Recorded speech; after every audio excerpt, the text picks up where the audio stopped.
To identify a nonlinear function, we first have to know how to identify a linear function and a constant function. If it's not constant and it's not linear, then it is nonlinear.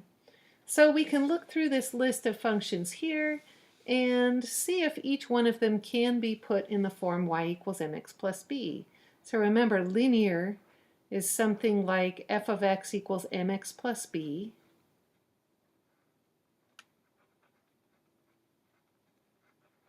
Constant doesn't have an x at all. It should just be f of x equals a number, like f of x equals b.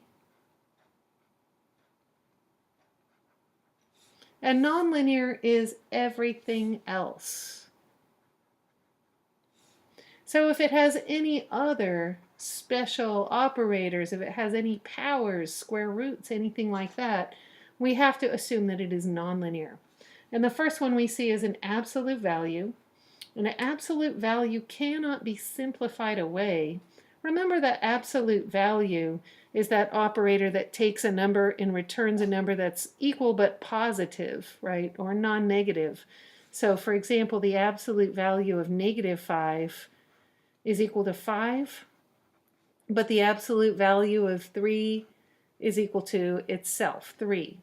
So it can't be simplified away. There is no algebraic expression that's equivalent to it without an absolute value. And therefore, this first one cannot be put in the form y equals mx plus b. So we have to specify that this is in fact nonlinear. This is an absolute value. And we will look at these in more detail later in this course.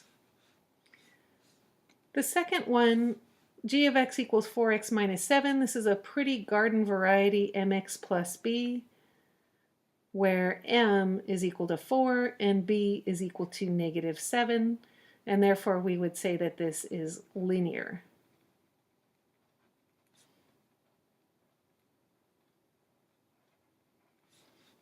Looking at h of x next, a square root. Anything other than just a number times x and a number added, right? Anything else going on at all means that we can't put it in the form y equals mx plus b, so this is nonlinear.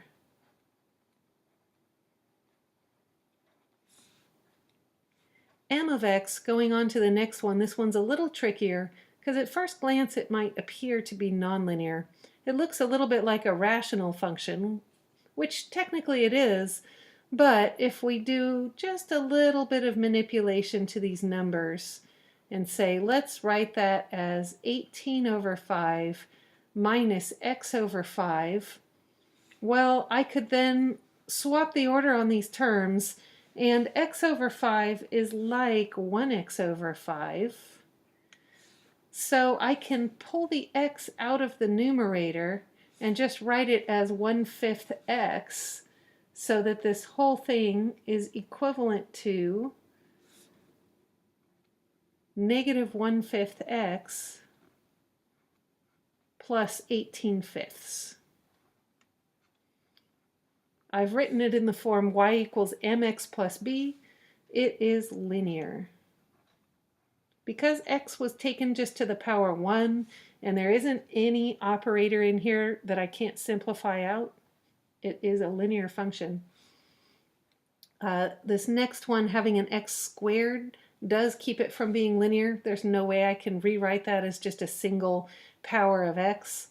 So we would say that this is, nonlinear.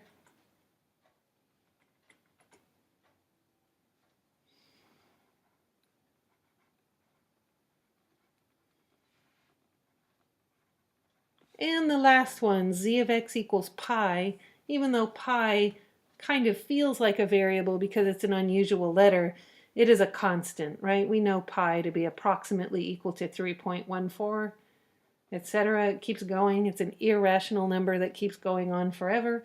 But we can see that this output doesn't depend on the input. The output is always pi, so this is a constant function.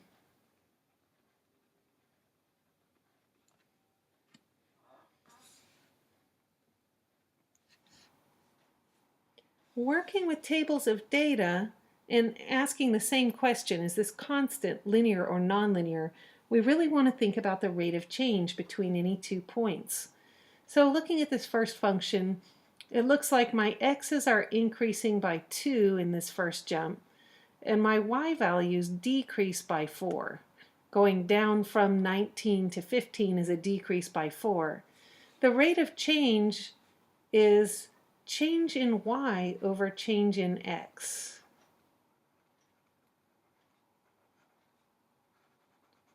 So even though these tables always show up with x on the top, to calculate that rate of change, we really need to turn it upside down. So this first one is -4 divided by +2, which is -2 overall. Going on to the next one, we see again a jump of 2 in our x values, this time a decrease of 3.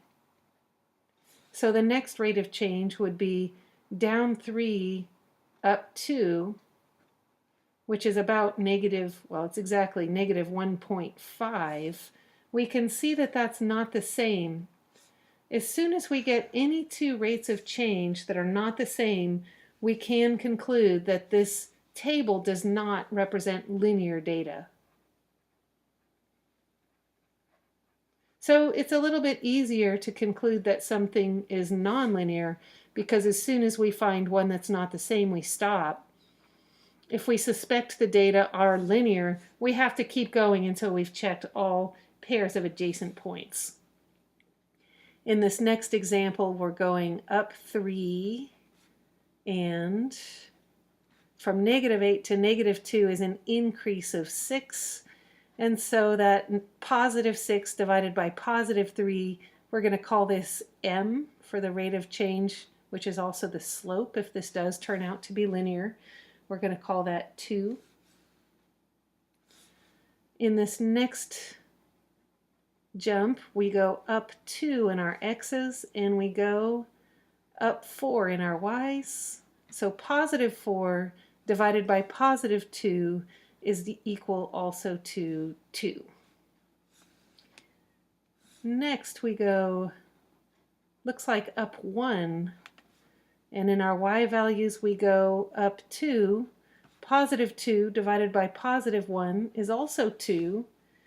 And in our very last case here, it looks like we are going up 3 in our x's, up 6 in our y's. 6 divided by 3, also 2.